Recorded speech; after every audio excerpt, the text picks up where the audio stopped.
good evening, welcome to Rangers Radio. Join myself on the show this evening is the three amigos, All Bear, Port Bear and Bridgie Bear. How we doing, boys?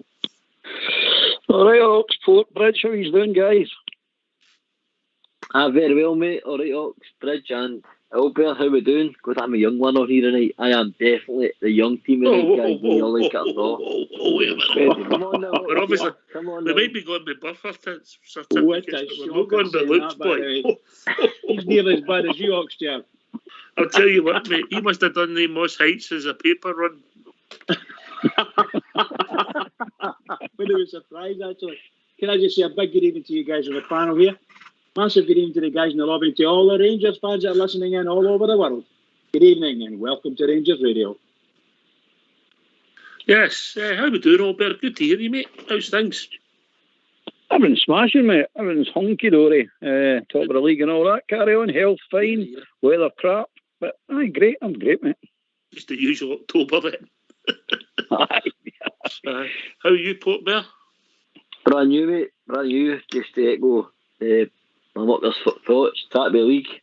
Still not played to our standards, mate. But if that's where we are, it's great because I still think we'll turn the corner eventually. And if that's the best we've been against so far, i.e. Hibs, our team across the road, played sort of the best ones. We're the guys that are expected to be our challengers, and we're still top league, mate. And really, in all honesty, have we really kicked the ball this season yet? Probably not. Fits and starts at best. How are you, Bridge? Magic, thanks. Really happy. I have to say, I've noticed that there's been very little spoken about the young Porteous. Very little spoken about young Porteous. Well, I know. This is Rangers Radio. If you want to talk about him going Hibs Radio, yeah. No, I'm just saying there's been very little spoken about him losing his case. But there was a lot spoken. I'm going for the case. I think that's a disgraceful thing they've done. Disgraceful. However. Yeah, the red card was upheld. Move on, yeah. Nothing to see here. It's nothing to do with us now, is it, Albert? No. Well, I was listening to one of the other podcasts and somebody came out with a good one. I was one of the lassies came out with a good one saying, that's hullabaloo for a right decision. Aye. That's exactly that. Disgraceful. Aye. Just utterly disgraceful. Aye. Well, it's their business, no their business. They appealed it, yeah. Port, I don't think we've heard from you. You're at the game. You met up with a few people. Good day out, did you? I had a cracking day. I met your Tracy Butterbean.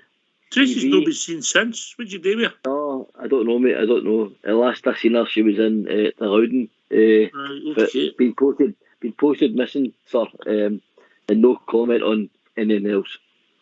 Okay, all right. Well, I'm sure Tracy can look after herself. We were more worried about you, no, Tracy. She's all right. I must admit, just to back Bridge up, the guys I was sitting around, immediately I jumped up like a loony, as I do, and I knew, in my opinion, I knew it was a straight red, and some of the guys were off looking at me, going, "What's happening, mate? What's going on?" I can assure you, they're not the brightest where you were sitting on Sunday. Decent bunch of lads, but obviously that was my opinion at the time when it was proven right when the red card was flashed. It was a red card all day long. Albert sussed up. Right, okay, so don't know if you were listening last night. Used to wee bit of debate and Bridgeman, everybody, we've realised that Jim Baxter's just not going to get in anybody's team really, yeah. So did you ever think about it, Port Albert? Fine, I did. Right, okay. Yeah, Baxter's in mine. I would just be surprised, mate. You being a veteran campaigner. Go on my team. I'd be interested in it, Albert. I would be. Gorham, Jardine, Goff, Queller, Robertson, Wilkins, Two-Guy, Baxter, Henderson, Haitley, McCann. Subs, Mole, Smith and Gaza. Oh, sorry, Mole, Steen and Gaza. All right, okay. Oh, I hate Colin Steen. Aye, right, okay, interesting. Queller, no, there's a pick, mate. There's a pick. Definitely. There's a pick. What would you call him? He was a no-nonsense, intelligent centre-half Exactly what we need to know. Yeah, done all the basics. Quick, strong, brave, and passed it simple, Albert. Yeah? Superb defender. Yeah. Did his job very, very, very well. No flashy. He'll not carry the ball 60 yards or anything like that nonsense. He's just does his job, stops goals. That's what he does.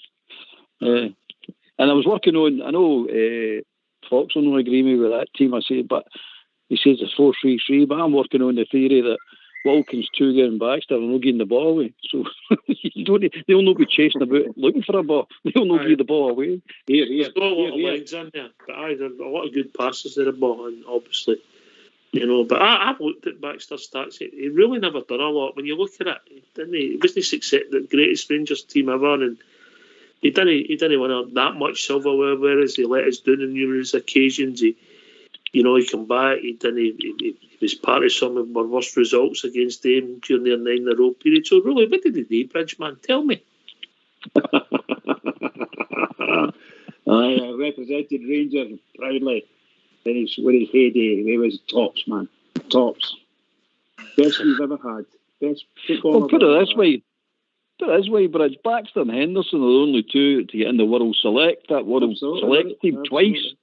Yeah. And who was Baxter playing with the time when he got in that team, Mulder? Di Stefano, none of them. Who was he playing with? I don't know. Who was he playing with? I'll just leave that with you. Why are you saying he was playing with rubbish? No, he's playing with Sunderland. Or Nottingham Forest. Team-wise, right? Or Nottingham Forest, aye. Yeah. I'm not sure, Albert. I'm just asking. Yeah. Right, okay, listen, mate. Jim Baxter, a lot of people think he's the greatest player that's ever played at Ibrox, so that's some accolade. And obviously, the Jim Baxter at the start of the 60s and the Jim Baxter at the end of the 60s is two different individuals as far as football goes. But a real interesting team. I don't think a lot of people had two guys, but I thought he was a fantastic player. Bridgeman. Can't deny two guys. All the players that you've mentioned are brilliant players. Everybody mentioned the great teams, the people they thought, and they're all wonderful players. Rangers have been very, very fortunate to, and obviously by a big club, and there was some absolutely outstanding players. And when we spoke last night about the goalkeeper, someone wanted Gorham, someone wanted McGregor, and others wanted others. So it's all there for everybody to see. Your fullbacks. My goodness gracious, you could have picked from 6 or 7 on either side there. Just great. It was brilliant to talk about them, and it's brilliant to remember them. But I'll never forget Jim Baxter. Ever. Never, ever will I forget him. Fabulous. Even Lee Henderson and Oddbridge. I mean, Lee Henderson at one time was the best winger in the world. No doubt about it. He was one of the best wingers in the world. He was. By the way, and the wee boy on the opposite wing, wee Bud Johnson, when he came in, oh my God, what a speed he could run at things. There's a lot of people for that era, that generation. I've heard this debate before, well before my time. But Alex Scott, who obviously went on to a successful career with Everton, that some people said that he was up there along with these guys, Henderson and Bud Johnson, and obviously Davy Wilson. The goals that Davy Wilson scored. I know you like your stats. If you look at the goals that Davy Wilson scored for the wing, it's frightening. Well, Alex Scott was the right winger, and he got pushed over to the left with Willie Henderson, and then Davy Wilson was on the go, and he started drifting away. But he still was a Scottish cat. He was picked all the time to play for Scotland, either right or left wing. He was a really good player, and then he disappeared down to Everton, and we still had Henderson and Davy Wilson. Really good team.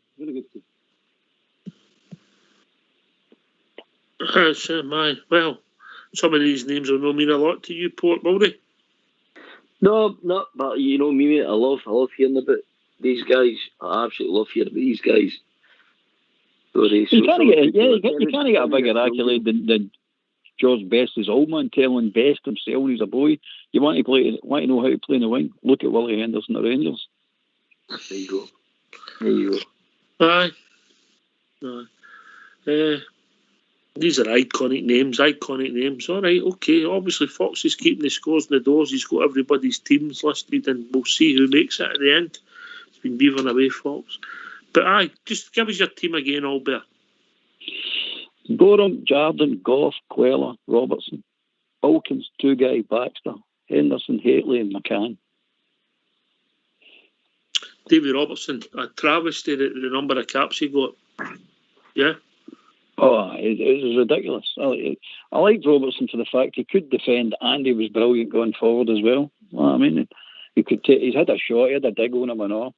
But I was thinking more about the him and McCann supplying Big Haitley with crossbows. And Henderson and Jardine supplying one the other side for Big Haitley. Big with Haitley, they're probably got 100 goals that year. All right, aye. Aye, it's aye. Yeah, David Robertson, fine fullback, fine fullback. Right, okay, Port Bear. Aye, mate, how you doing? I've got Andy Gorham, I've got Alan Hutton at right back, Richard Goff, Maggie Peguera, Arthur Newman. I've got Claudio Reyna, Barry Ferguson and Van Bronckhorst in the middle, Laudrup, Ali McCoist and Ronald De Boer. My three subs are Gascoigne, Boomsong and Purcell, mate. Right, okay. Boomsong, I mean, obviously didn't have the longevity. He was about 6 months, but he was a class act. Funny what happened to his career, wasn't it? After he left us. Aye. Funny, strange one. Went to Newcastle for big money and seemed to go nowhere after that, mate. Yep. Aye, all right, okay. Give me that again, just give me it so I can take a note of it. Andy Gorham, Alan Hutton, Richard Goff, Maggie Peguera, Arthur Newman, Claudio Reyna, Barry Ferguson, Van Bronckhorst, Laudrup, Ali McCoist, Ronald De Boer, Boomsong, Purcell, and Stuart McCall. All right, okay. All right. What's your thinking there? Your rationale? There's a lot of, I've said, steel and determination in that midfield. I don't know if it's quite get the class that Albert's got, but I think they could run the legs after one of Albert's. Yeah. What I went for was the industry of Claudio Reyna, mate. I thought the wee man could play right back, which he did many a times for Rangers. I thought he was so underrated, Ibrox, but for me he was a great player, a fantastic player. Loads of legs, had a goal in him. His work ethic was excellent. Barry Ferguson, Mr. Captain, does a game. He's got everything about him. And then Gio had that ability to, lead that left side and score cracking goals, mate. So I do think there's goals in it. I do think there's, a lot of, a part of the industry. I think there's a lot of assists and, guys there that will create goals as well. All right, okay. All right. Well, it's interesting. It's all about individual choice. How you rating the two teams, Bridge? I like the teams. I like the mixture that Port Bear had in. I think that's a really good team as well. That's what I'm trying to say to you. As you step forward, there's loads and loads of guys see things slightly different, or sometimes dramatically different than others. And when you think about, how can I say to Port Bear, well, I think my team's better than you? Well, I could say it to him, of course, but in reality, that's his team. It's subjective, isn't it? It's always the generational thing about who's better, the different generations, and with that guy, See, I really liked his left side. I thought his left side was absolutely superb. We up through. Who was your left back again? Sorry, Newman. Yeah, so you had Newman, Van Bronckhorst, and De Boer on the left there. What a left side! My goodness gracious, that's fantastic. So, well done, Port Bear. I think it's a cracking side you've got. Wouldn't be my cup of tea, and that's a brilliant selection. Brilliant. I'll take you on. We'll tan you. I think that'd be interesting. Both get Goff in the team. Yeah. Oh aye. I don't think he's the captain. There's no argument. Really. He's the benchmark for me, Oxford. That's how a Rangers captain and centre back should be. And the reason to put Bagheera alongside him was because Goff lacked in pace. Bagheera was pretty quick, mate, and as brave as a lion. I like Big Bagheera. I thought, if you have such a thing, Albury was an entertaining centre back. He was good. I liked him myself. He was good. It was good fun, wasn't he? He's just... You knew, and by the way, he could pull a rabbit out of a hat as well when you needed it, know what I mean? Because he had the ability to make something happen, know what I mean? He really did. Good fun, man. And passionate. Aye. Who will ever forget that night the goal he scored against Dundee United? He scored 5. Maybe I knew you were going to say that. I'm sure, correct me if I'm wrong, guys, Bagheera played alongside Queller, didn't he? So I thought they were a good pairing. Did they not? No, you must be dreaming, mate. You must have been at the medicine cabinet again, mate. Queller was only with us for one season, played 60 games and left. I think he might have played one the following season, then left to go to Villa. Oh well. Please. Oh well. Please, mate. Please. It would have been a good pairing. It would have been a good pairing. Listen. I've only one thing to say. There. Thanks for the call. Don't be a stranger. We'll speak to you soon, all right? Can I just say, Port Bear, I don't remember Bagheera playing on the left side of the central defence. Oh, I do. Do you? Honestly, God, I just don't remember. I always thought him playing on the right. A mountaineer man. Fully industrial, absolutely superb. Yeah, when that pairing, it was Weir that went to the left, Port. Was it? He was in. Please do your homework before you come on your show. You're not just letting yourself down, you're letting your family down, you're letting your school teachers down, you're letting everybody down. You know, if you think back, right, it was always when you come inside Papach, it was Weir it was there, and inside him was Bagheera, yeah? Correct.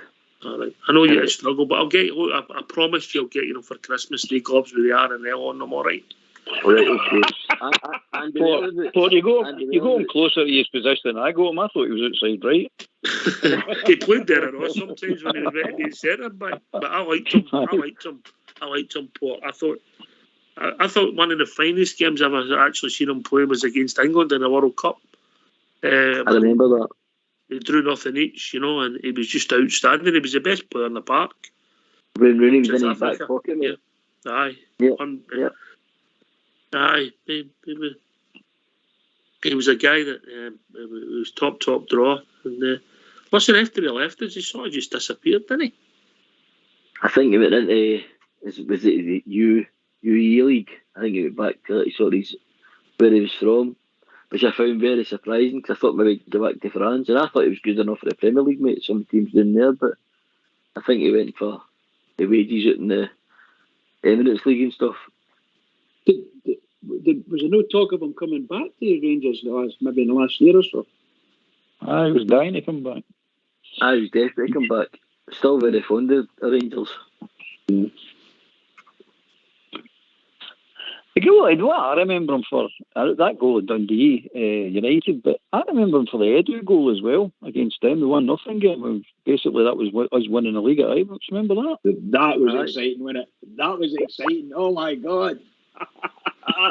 Big Bagheera lashes it in there and it goes bounce. Wow, fabulous, just fabulous. Love it. Can I ask your opinions, guys? Oxshire, Bridgman and Albert on Claudio Reyna. What's your thoughts on him? What did you think of him? I'll tell you what. That's a great question. We'll come right back to it.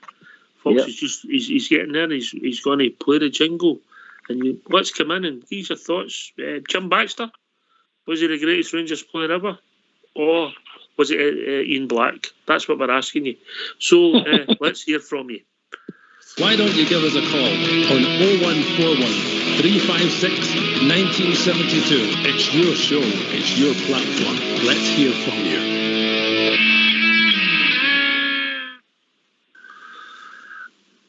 I thought, personally, and I'll go to the two lads in a minute, and I say the lads loosely, I thought that Claudio Reyna was top drawer, mate.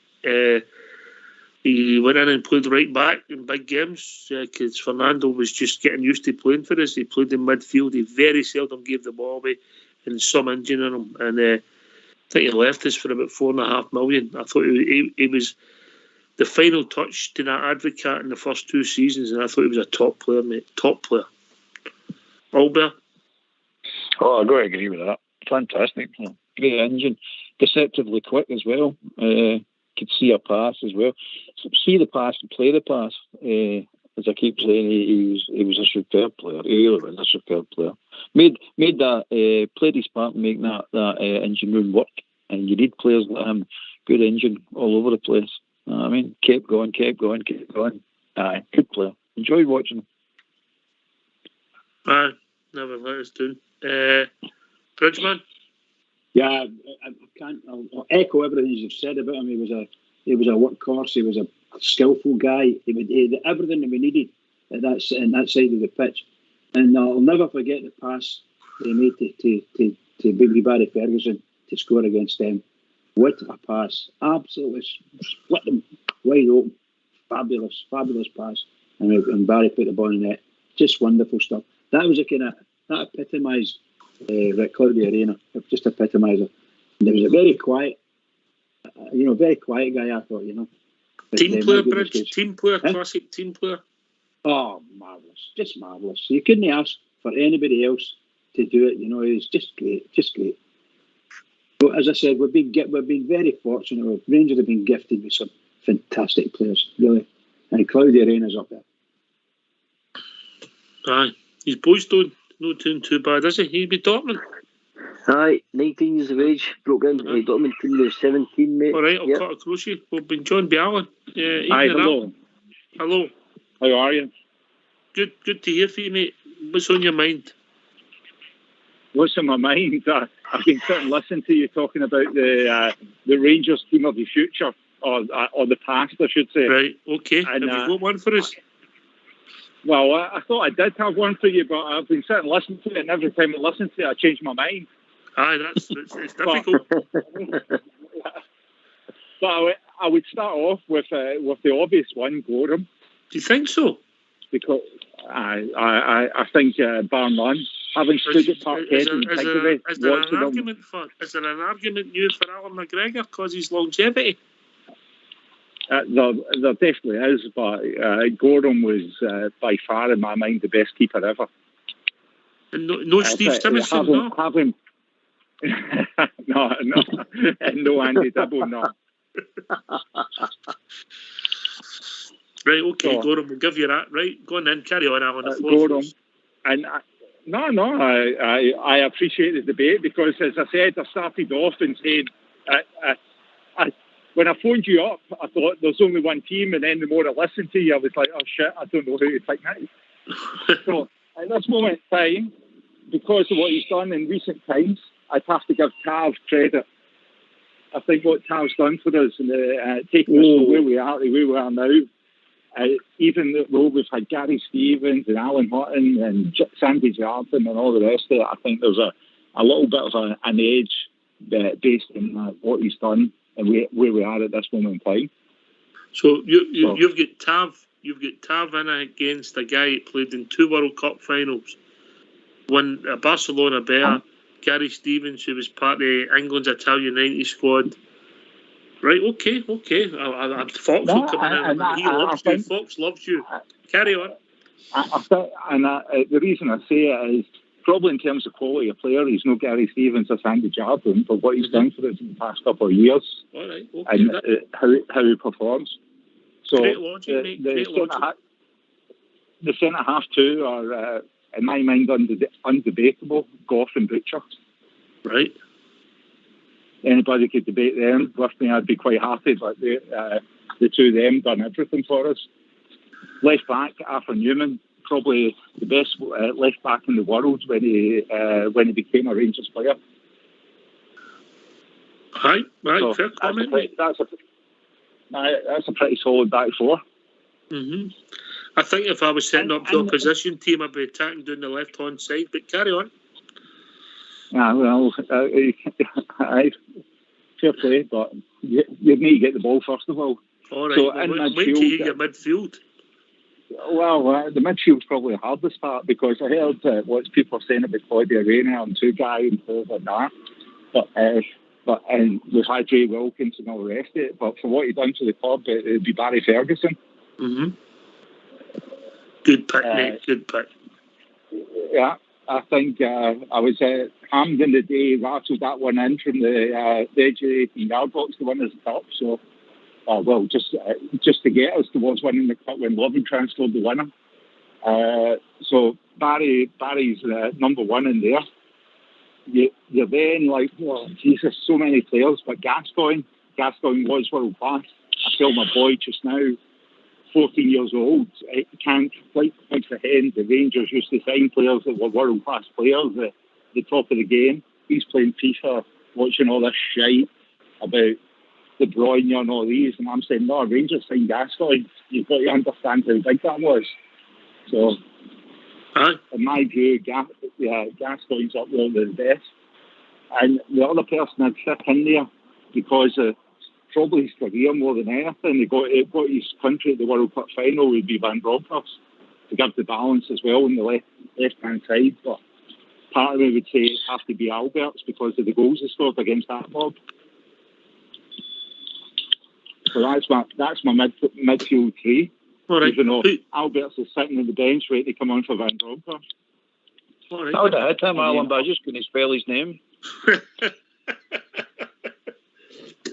Say that again. I said I'd have hit him in my team, but I couldn't spell his name. GVB is how I know him when I put him down in the team. He had the same problem with Flo. And then up front, Loudrop supporting with McCoy and Derek Johnson. Derek Johnson. As a young kid getting brought up, Derek Johnson was the pinnacle of everything Rangers. Mm-hmm. I'm early 70s, so he was a man. So that'd be my living.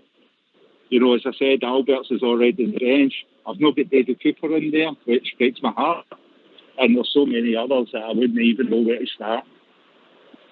It's difficult, right? Just give us your team quickly. Name it quickly. Let's hear it again. So, Gorham, Pars, North, Butcher, Newman, Ferguson, Gaza, Van Bronckhorst, Loudrop, McCoy, DJ. There's a controversial pick in there, but I understand fully why you've done it. I'll let Albert come in, then Portbear. Aye, it's a good team as well. I mean, there isn't a bad team, is there? The only one I would disagree with was Butcher because he's a big rat. I wouldn't pick him. But anyway, apart from that, it was it's a superb team, superb. Nothing wrong with that. My team would have beat them as well, right enough. He'd have probably beat them Wayport's team when it's park at the same time, you know what I mean? Because my three in the midfield don't give the ball away, and it's that 4-3-3 is possession-based football. They'll don't give the ball away, you know what I mean? So, your 5 minutes you've got the ball, you better do really well with us, because we're going to slaughter you. Listen, with Barry Ferguson, Gascoigne and Van Bronckhorst, should need 3 boys in midfield. Nah, there's no chance. It's good, isn't it? It's good, isn't it? Players are all getting into different ends. The singing's going to start in a minute. How would you get the balance in that team you've got there, Alan? Because I think I've got the balance. That was what I thought about because, Rayner was one of my favourite players when he was in the team, and Advocate used to move him around from right back to right midfield to centre midfield to number 10. And I think in the current team he would be an absolute star. He was a Glenn Kamara, he's there. Just absolutely quality, would never give the ball away. Aye, I agree with that. But what my thinking with your team was, on the right-hand side, you'd need some cover for Tav and Gaza. I don't know if Gaza would give you that. Tav and Gaza, well, you know what? If anybody got the ball, they would be welcome to it. But, we all know Gascoigne was a little bit raj, and he wasn't shy of hard work. So I'm not really sure who would come out. Goff would cover it all. All right, that'll do. We'll give you that. Interesting, Portbear. Interesting, mate, but a pity pit him against my left side, Newman, Van Bronckhorst and De Boer, mate, I think the guy would run right down that side, Gascoigne and Tavernier wouldn't know what would hit me. I don't think. So, I know it's a good team. I understand it. I understand why you've picked Tav, mate. He has been there for good longevity. He's achieved a trophy. He's been my captain. Aye.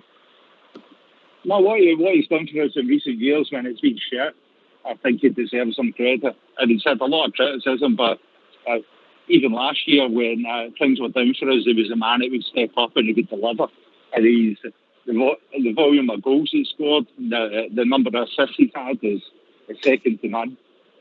I think his numbers will be up there with anybody who's played for us, which is surprisingly all there. But his numbers will be up there. But I think he was only non-internationalist in that team. Yeah. Aye. Yeah. See, the way I look at last year's team. The way I look at last year's team is, you take each position and you think to yourself, would them with the top 5 in a position for Rangers over history? And then after you've done that, you think you look at the team and go, well, the team actually, the whole is more than some of the parts with that team. No, I mean, that's why they're a successful team, and that's why they're going to have a successful team this year. So you look at them and you say to yourself, well, hold on a minute here, they might not all get in the top 5 of their position. Is Tav top 5 in the top 5 of Rangers right backs? I don't know, maybe he is, maybe he isn't. It's a debate in it, and you go right through the team like that. So I think the team itself, I mean, that team last year has got to set records. The record I've set is the most record set by a Rangers team in one season.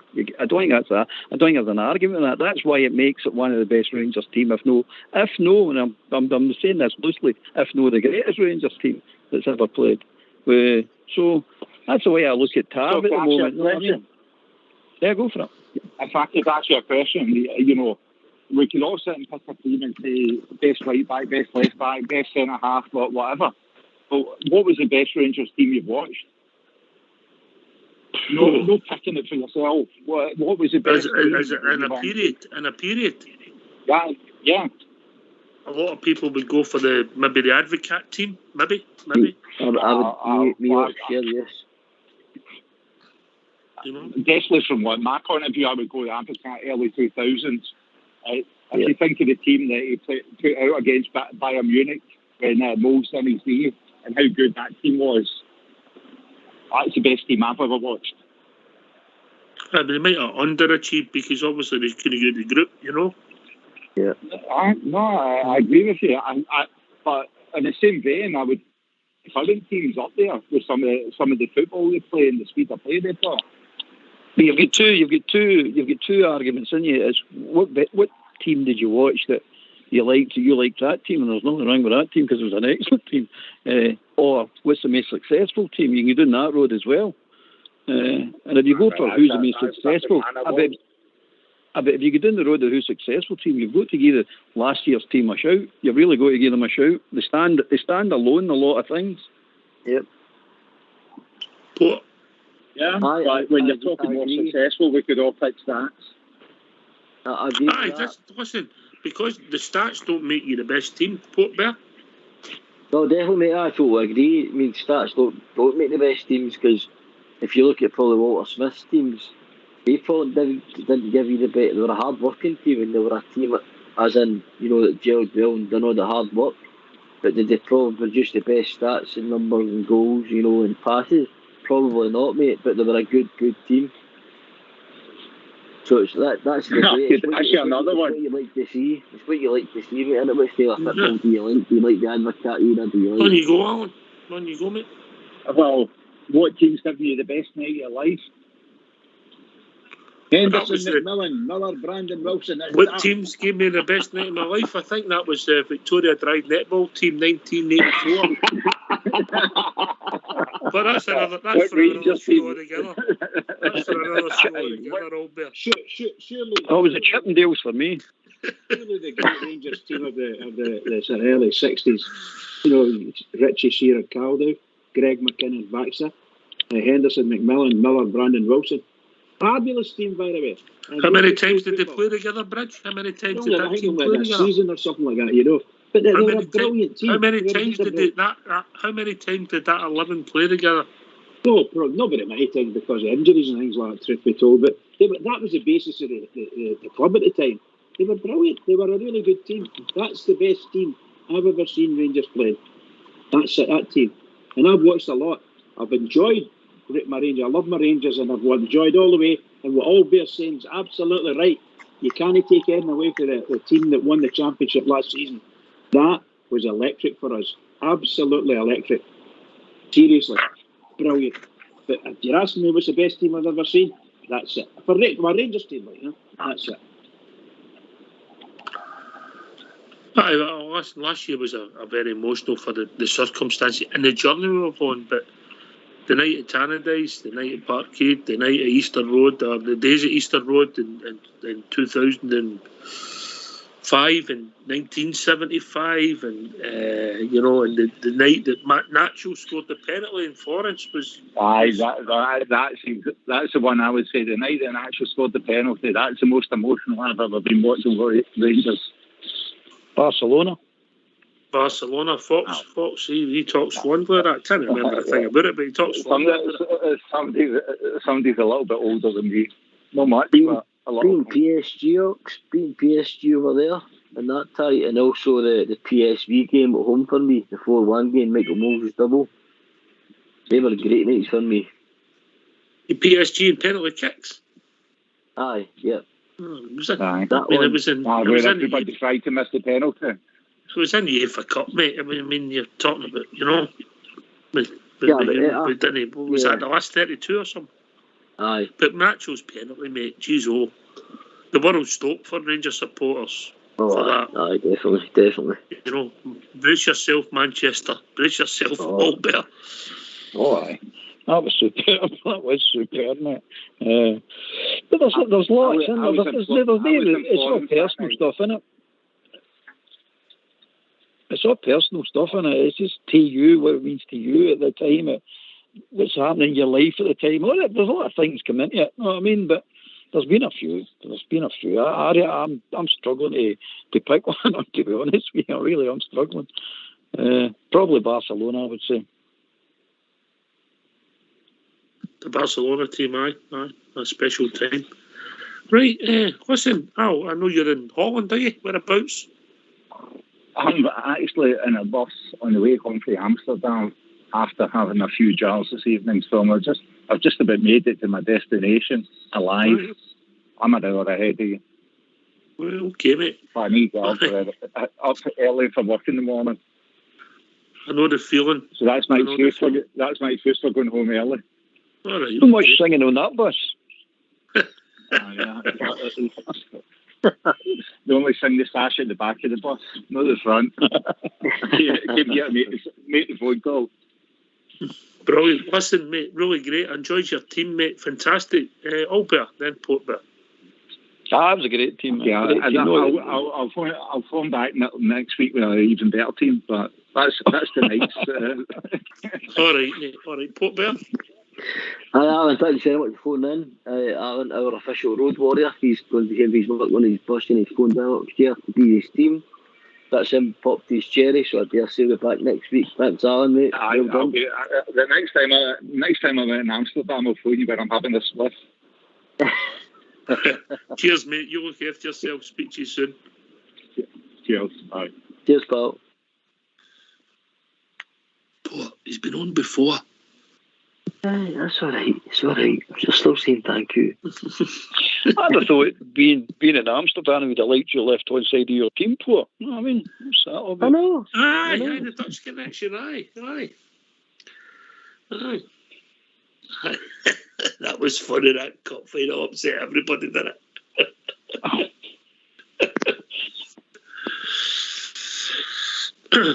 Dear, it was funny.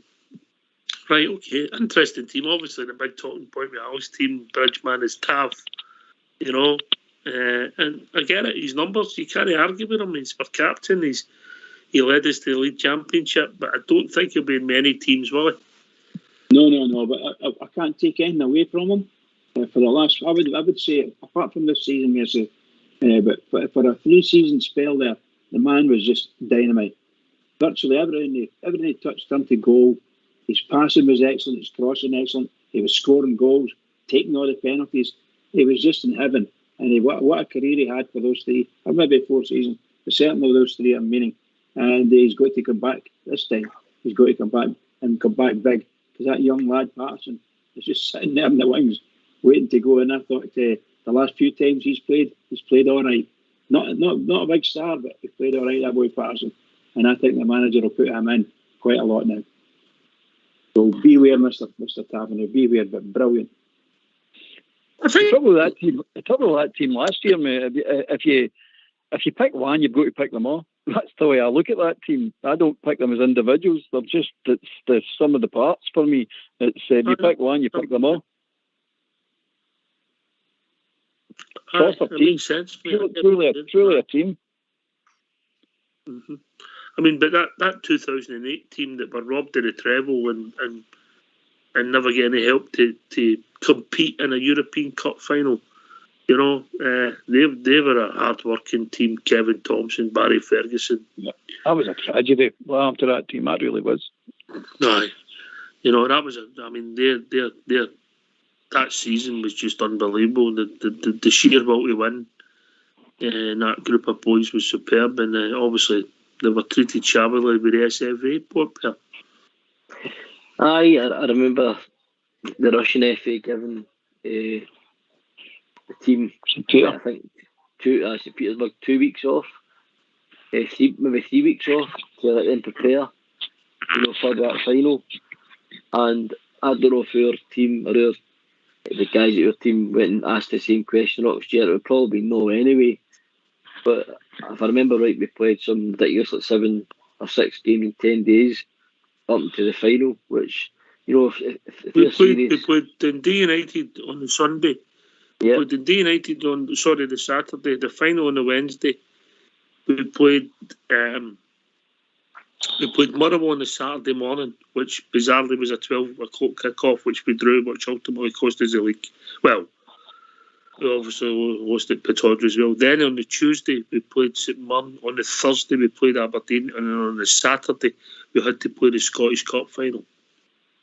I mean, it's ridiculous, mate. If SFA at that time were serious, There was a tour of Japan, you know what I mean? Aye, but if Rangers have went and won that, that just is for Scottish football as well. It'd have been great to see Rangers lift that trophy. Absolutely fantastic. Them boys deserved it. It's like you touched on. They were a right, hard-working, grafting team.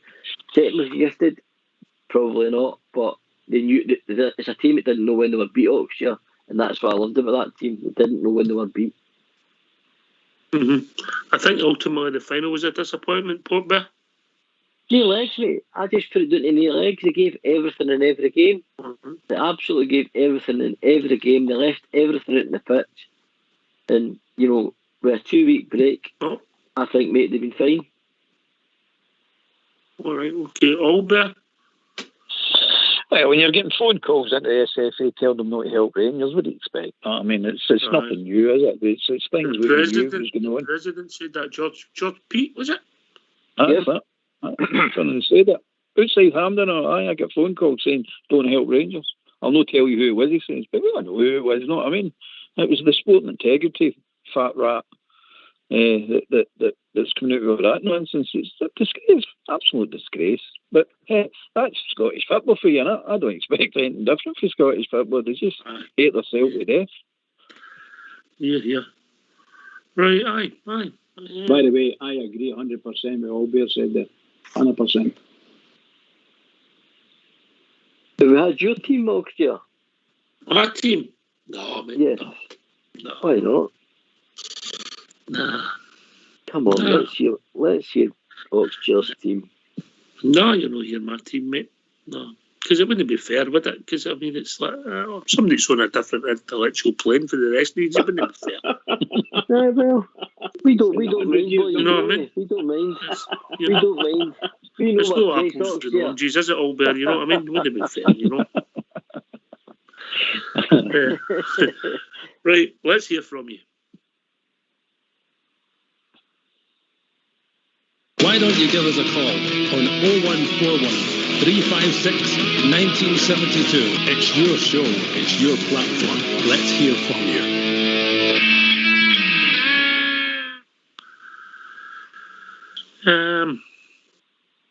I think there's a lot of similarities in the team. I think there's obviously a generational thing, yeah. With different players and how you see them at different times of your life, Albert. It's one of those things. We could guess and do all this forever end of time. No, I mean, you could stick a nothing between the 11s. No, I mean, the 1 and 1 and make it a 101 team. No, I mean, you could get that amount of players into the team. No, I mean, it's unbelievable the amount of players that you're leaving out, class players all over the place. It's an impossible task. So you just take your pick and take your chance, and that's what it is. It's who you like and who you think. You know what I mean? But enjoy doing it. But it's impossible to say who's right, who's wrong. Nobody's right, nobody's wrong. It's just an opinion. There's no right or wrong. No. It's but the one I like is Wee Henderson. Wee Henderson, in my mind, never get. See, we've picked teams. We've been doing it for a while now. He never really gets a mention, Wee Henderson, and he was an absolutely superb player. I think when he was at peak his powers, he was unlucky. He wasn't playing in a successful Rangers team. Yeah, when he came into the team and broke in with a good side, and then that side broke up. Yeah, and he was at the peak of his powers, and maybe wasn't playing the 66 onwards. Yeah, he was born as a bat, I know. Aye. But a fabulous player and an entertaining man. I met him at the last League Cup final. I met him at the last League Cup final, stood and had a chat with him for a few minutes. It was quite interesting, though.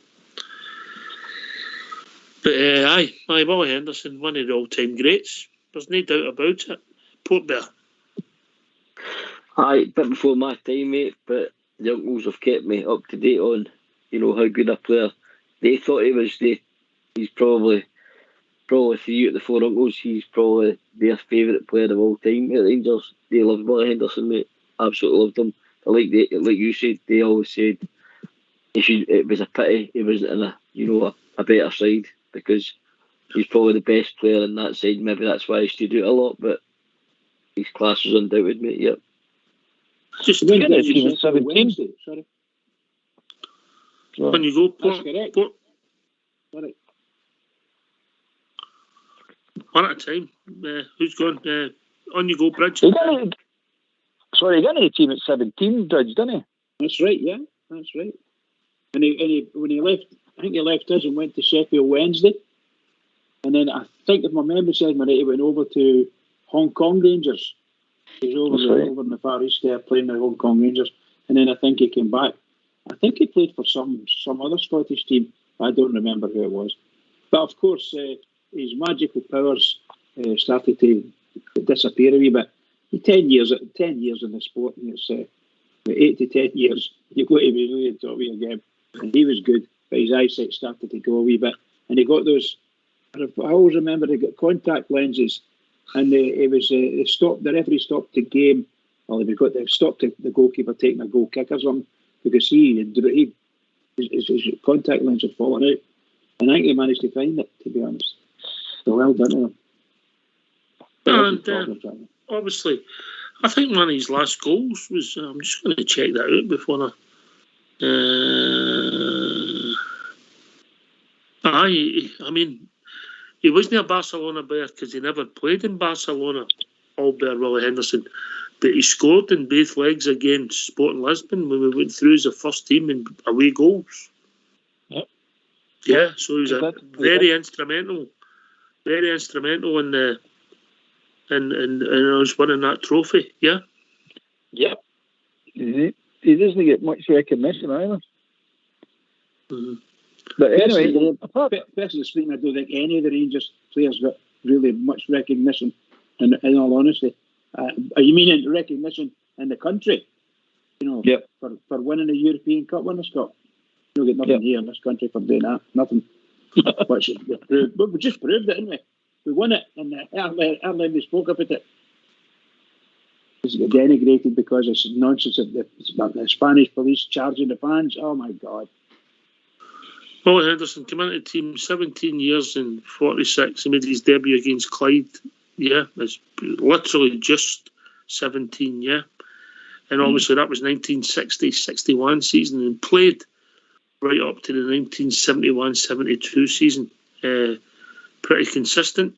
The 63-64. Played 49 games. 66-67, 52 games. 10 games in Europe, yeah. So, but that was his miss, not, wasn't 68-69, he scored 12 goals. Wasn't he prolific, Albert? 65 goals, 531 games, yeah? No, when you compare him to Davy Wilson's stats for a winger, yeah? Aye. He's just shows you what he played 52 games. You think that's a modern phenomenon, playing like that amount of games in a season. It was happening back then as well, know what I mean? I remember a long part of their time there was no substitutes. Substitutes never came in. It's 69, I think they came in, substitutes. I might be wrong, but I think it was 69. You know that one, Port. Hello. Very good. Very good. Hey, he's getting left out here. 69 he came in. Was it? I knew it was about that. And you think about it, Port. You think about it, 11 guys, somebody injured, that was it, no? Aye, definitely, mate, definitely. That's what you call guys. Soon I see when I watch older games back in the day, and some of the tackles these guys had to deal with, some of the rough and tumble stuff.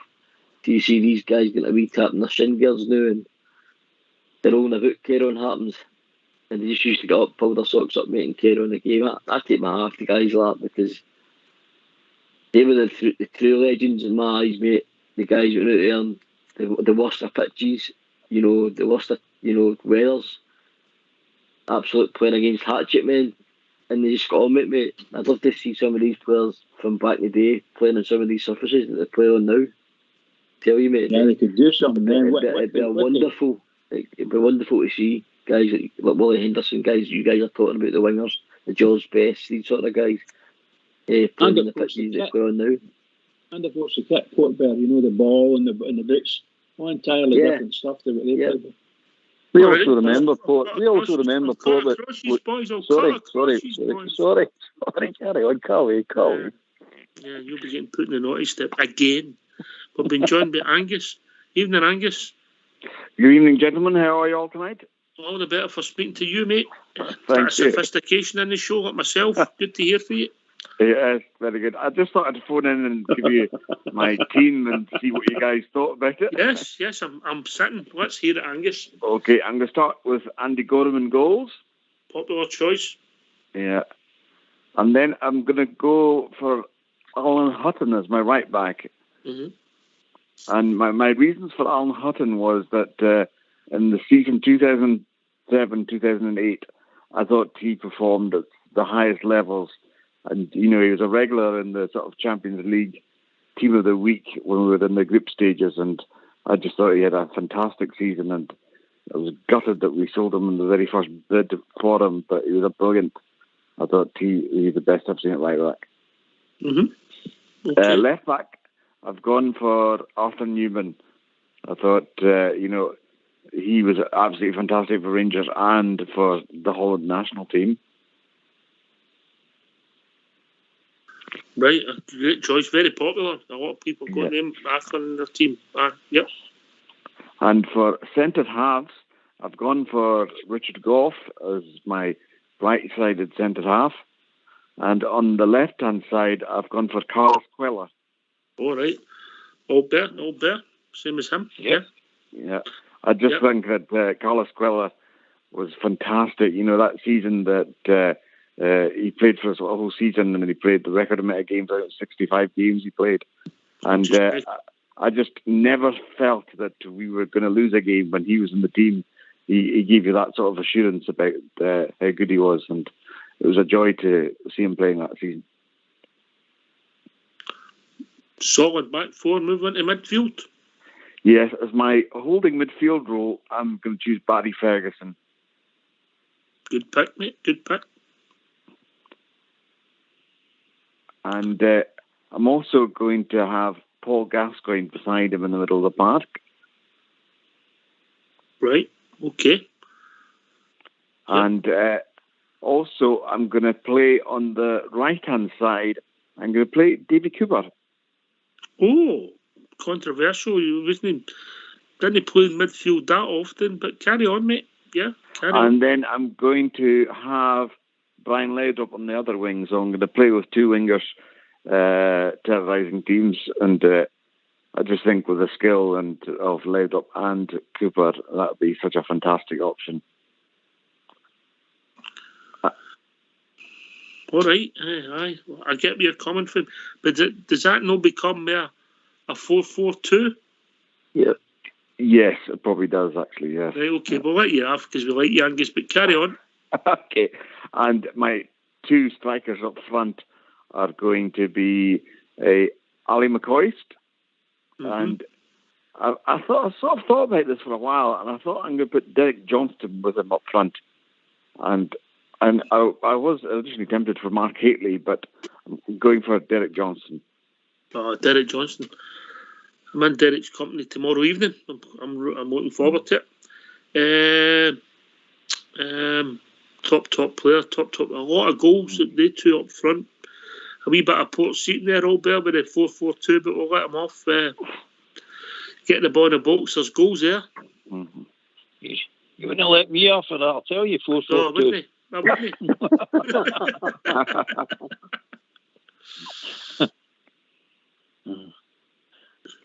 There's goals What's there. your name, Angus? You put me in the mood for a steak now. Oh, no. I often get That's a good team. It's a good team, isn't it? Yeah, all right. Quella, you could have about 65 10 games one season. 65 games. Yeah, it's. I think Golson might have beat that last year. Did you know? No, I don't think so, mate. Not 65. No. I'll check it. I think it was still a record. 56 he had last season, actually. I'll check it for you, mate, just because it's you in the tune zone. But I'm just looking to see how many times Derek Johnston and Alan McCoist played together. Wow. Or did they play together? Oh. 23 I think times. they did. 23 times Derek Johnston and Alan McCoist played together. I know. Unfortunately, when I started supporting Rangers, and that it was towards the end of Derek Johnston's career, and I was assured by people who saw him that at the start of his career he was a fantastic striker, and so good that he could play centre half as well. So yeah, that and McCoist and Haitley were a brilliant partnership, but I just thought that Derek Johnston, for all his goals, deserved to be in there. Some people would argue that he was one of the greatest Rangers players ever, Derek Johnston. Bridgeman?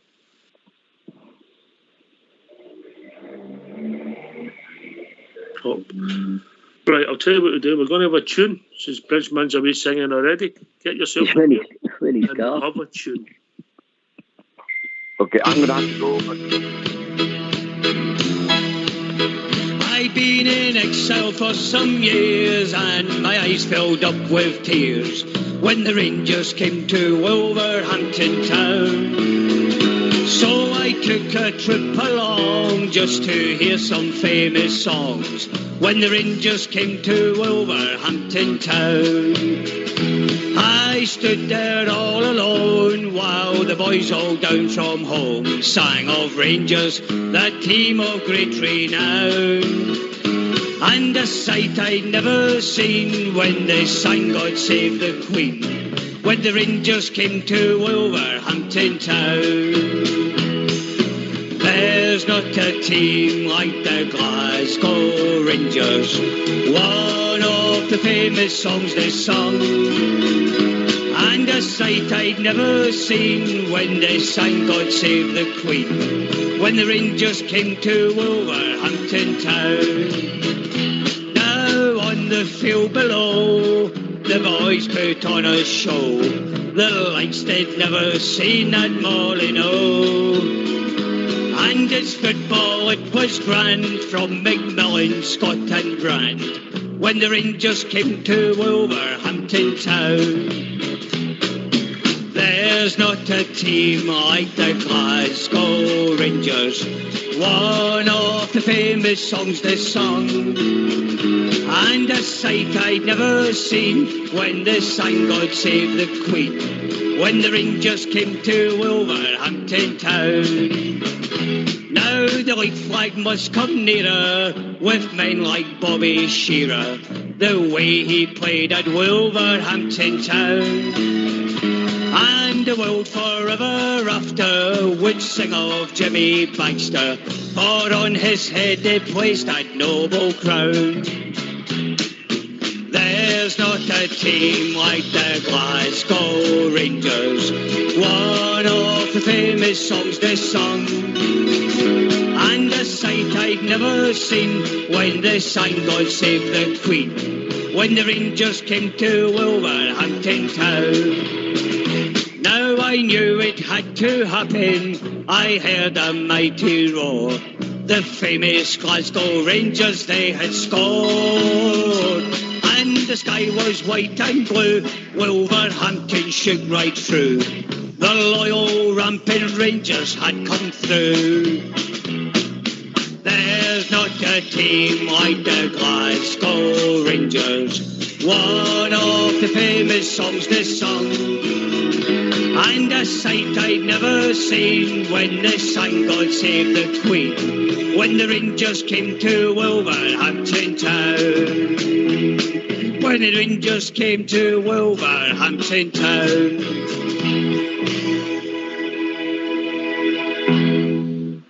Why don't you give us a call on 0141 356 1972. It's your show, it's your platform. Let's hear from you. When the Rangers came to Wolverhampton town. Yes. Magic. Great tune, great tune. Angus has left us. Thanks to Angus. Interesting. Carlos Quella. I know you had him 65 games one season. Never missed a game. Unbelievable, Albert. Remarkable, isn't it? It really is remarkable when you think about it. 65 games. Good. All over the place and on. I mean, it's not like it's just 65 games in Scotland. It's all over Europe. It's unbelievable. It's unbelievable. You know, my favourite short-term transfer in was actually Boomsong. I thought Boomsong was unbelievable for Rangers. Unbelievable. And then soon they snipped him away to Newcastle very quickly. That's a strange thing. That's a strange thing. But has you never done it? That's as Ox was saying earlier on. We've never done much after that, didn't we? No. No, I think he glided his way back to France somewhere, you know. But he went to Newcastle, didn't he? Aye. He went to Newcastle. Soon as took him back down to Newcastle. But apparently he wasn't good enough for what they wanted at the time, you know. So I think he faded away and ended up back. Was doing us a favour.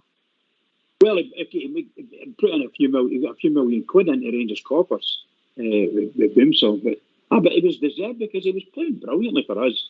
But it was a very short term, wasn't it? He was only there a season and a half or something if it was that, you know. He was only there, he wasn't even there 6 months. But there you go, then. Only half a season then. But really and truly, the football he was playing was just outstanding. Just outstanding. So bring us up to date, but say something original and new. We can take us out of our melancholy here. He's no with us, mate. See? You move yourself into the modern age so you know what's happening. Oh, I can't do that, mate. I don't want it. I'm quite happy in this confusion. Just leave me alone.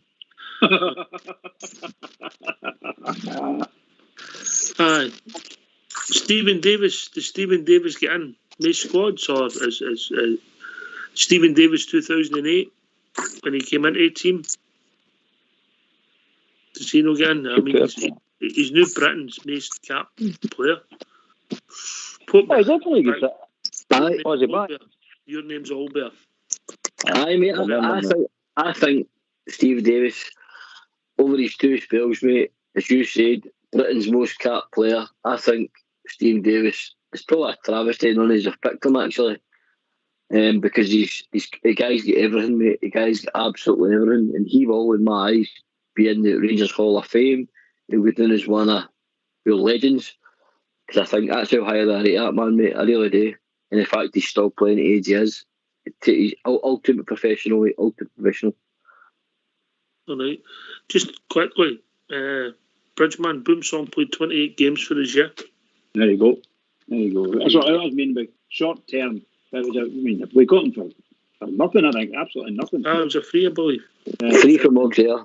And we got him. And he played Every more out a pair of studs. One at a time, boys. Exactly. One at a I'm time. just saying that he went to Name, it's not Newcastle. difficult. What was the price we got off Newcastle for him? 8 million or something like that? 8 million, yeah. Fantastic. And you come out there? That's what I'm saying. Never even more out a set of studs, you know what I mean? He was there for 10 minutes and gone. I think Souness was doing us a favour financially. I think he knew what was going on in the background.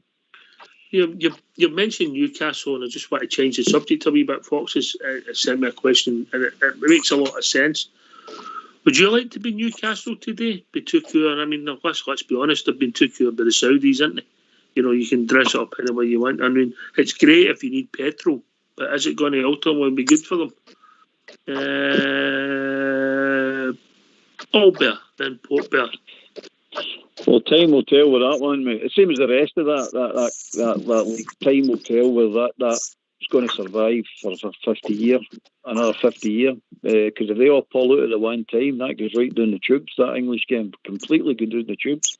So, short term, in the moment, it's all money down there. It's good for them. It'll make them compete. Put it that way. They'll not be sitting fighting relegation anymore.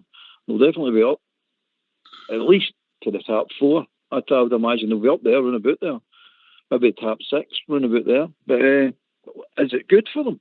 It's got to be better than Ashley, innit? Anything's better than Ashley, innit? Come on, anything.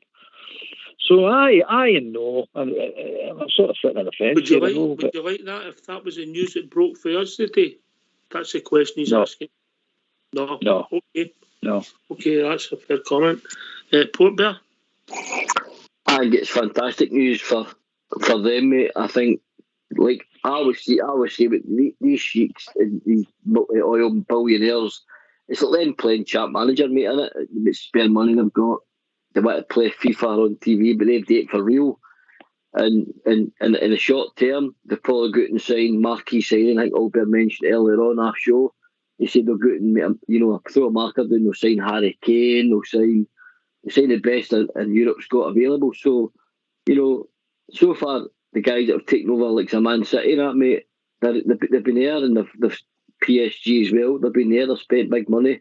There's been longevity. There's been progress. So that league's as rich as it is, mate. And I just think Newcastle will go to be one of them teams. What the boys are saying, top 6, top 4, fighting for Champions League.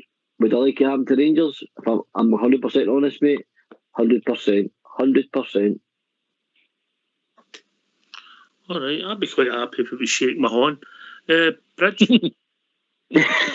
Sheikh Mahon. Love it. Well, I know when we were going through our problems, we dreamt that some big multi-millionaire is going to walk in and give us whatever it is we needed, some cash and good backing, financial backing, and it turned out to be Ashley. And I'm afraid that within less than a season, he just knew it's not going to get any better with this mob, and it got worse and worse. So I hope that Newcastle go from strength to strength. I don't see them doing it under the existing manager, but I don't dislike that manager, but I don't think he's going to do it there. But it's got to wait, no matter what happens, how much money they've got, they can't do nothing until they get to January. So there's got a lot of work to be done. Interesting, Bridge. Interesting. If the other teams had become a scalp, they could end up in relegation trouble easily by January. Absolutely, 100%. That's why I'm saying, do you gamble at this point? Do you gamble on someone or do you turn around and say, look, you keep us up there? I'm talking to the big fella as a manager. You say to him, you keep us there till Christmas. Keep us up there and keep us up in the. Don't keep us. Get us out of relegation or whatever it is. What will it take? Just do it and get there until then, and you'll get a big bonus. And then you would bring in some. I would suggest to bring in some absolute. I don't know who you would bring in, but I would bring in one world name manager. I'm going with. The only thing they will have to speak English, because it's bad enough listening to Geordie's They'll not understand anything he's saying, and he'll not understand anything they're saying. So they need to bring in somebody that's a bit of class. That's what they'll be looking for. All right, okay. Well, so would you like it to happen to our club, Bridge? I wouldn't necessarily like that kind of thing to happen to your club. I don't want anything to happen to your club other than we get better.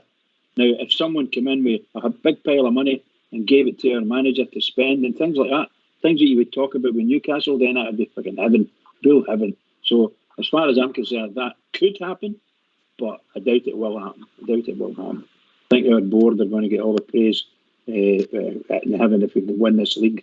If we win this league this season, we might get some extra cash and we might see investment coming in there. Mm-hmm. All right. Maybe a sell-ups. It's a difficult one. Obviously, you'd like. I mean, Bridgeman, you've got a few extra cash, but shocker. It's when it takes you and what you're dealing with, and it depends what morals and scruples you've got. And are we happy with our club being in Rangers men? Like we know they are. The guys on the board are fans as well as board members. Is that what our club's all about, or would you like us to just have more money to spend and then become soulless, like maybe Man City have become? I don't know. I don't. There's pluses and minuses in both things. Albert. Come on there, Rocks. Aye. We've got to have learned our lesson. Come on, guys. If we take something like that when you lose control of the club again, and it's right out of your control, and look what happened the last time. We've learned a harsh lesson. The rest of the clubs down south, and these people are taking all this money from America, the Arabs, and whoever, have not learned their lesson yet. We've learned our lesson, mate. We have learned a harsh lesson, and we're not letting that happen again to this club. We're not letting it out. We're not letting it out of our control. We're the best thing for Rangers. No an Arab with billions of pounds. We're the best thing. Somebody for Govan or somebody for Drumchattle with a fiver is worth more than an Arab with 5 billion, mate. Because the guy for Drumchattle, the guy for Govan, the guy for whatever, Rangers supporter for Hamill, whatever, is worth more than all these Arabs and all these Americans put together, mate. Because we fuel the club. We are the club. So no more of this carry on. No more of these people just walking in and buying out an institution like Rangers. It should never allow it to happen, and it never will happen as far as I'm concerned. Mm-hmm. It could. It could, but the Rangers support, I would think, would put up a big, strong fight. They'd have to take some doing to do it, I'll tell you, because you won't accept it. It's all right. It's all right. Sorry, mate. Then you get into the argument why we know right behind Club 1872, mate. Oh, that's an inner political argument, innit? I don't understand that 1872. I really don't. No communications with anybody had no communications with members or none. I don't understand what they're about. I mean, I want to know about it, but you can't find any information about it. No, I mean, it's all secret stuff. So they've got their own problems. I'm not going to call them a bad thing or a good thing because I don't know anything about them. But at the end of the day, they need to be a wee bit more transparent and a wee bit more open. That's the problem they've got. So that's how a lot of people are not getting behind them. It's nothing to do with they're no Rangers supporters, mate, or they're something sinister. It's nothing to do with that. It's just like, let's get the cards on the table and let the Rangers support see what's happening here. Mm-hmm. Mm-hmm. Aye, I mean, interesting. I wonder if the Glazers could have waited a few days to sell their shares. The shares might have went up, I think they made 167 million off of Man United. It's unbelievable, isn't it? You can't make it up. What's your rationale, Port? What's your rationale? Is it just that you want to see Van Bronckhorst and Ronald de Boer and good players. Arthur Newman again, yeah? The likes of that, mate. But if you look at these clubs who have got Americanos, the oil rich guys, these clubs have had success next year. I mean, Liverpool, European Cup, got their first league. Man City won everything apart from the Champions League. PSG won everything apart from the Champions League, but they're always in about the semis. It wouldn't bother me, mate. I mean, what I'd love to see is, some sort of chic, prince. Yeah, but I think the point, I think your point's all better is If you go down that road and they decide one day, I've had enough of this, they walk away and you're £300 million in debt, Albert. Mm-hmm. That's exactly it, mate. You've no control of what they're doing with your club. You've no control what financially or any other terms. You've got nothing. But you're left with a mess. If they walk away and leave you in that kind of debt, you're left with a mess. We all need to start going, right, how are we going to get out of this mess? Or for what? What, you want a game of football? I mean, you don't need billions of pounds to beat the pedals. You know what I mean? Come on, behave yourself. It's we've got a ceiling in Scotland. We've not got a product the way that Premiership's got a product. I don't like their product, mate, because it's too commercial for me. It's too all about money. It's all money orientated. There's nothing to do with football down there. Absolutely. They're that far away from football you couldn't get any further away. They've got no idea of what their ordinary fan would like or really wants. You want to see a game of good football. You want to see a bit of excitement. Go home, go to the pub, have a couple of beers, do your thing, whatever your thing is, after the game. That's all you want. That's what the working class guys want. He's not wanting to get in there and going, oh look, we've got £100 million player in our team. I don't care about £100 million players. You're a guy owing $500,000 a week. You're sitting there with £3 in your pocket going, oh yeah, what am I proud of that for? What's it going to do with me? Much this guy's getting, know what I mean? So no, I'm no for it. And by the way, there you've got UEFA. I meant to say this as well. There you've got UEFA now joining the rat race. They're now trying to compete with their member clubs. They're trying to compete with that Premier League by adding their tournaments on. And now they're talking about a World Cup every 2 years. So they've got the greedy head on and on now. They're trying to. What they're basically doing is stealing your players. They will cook the goose that laid the golden egg, mate.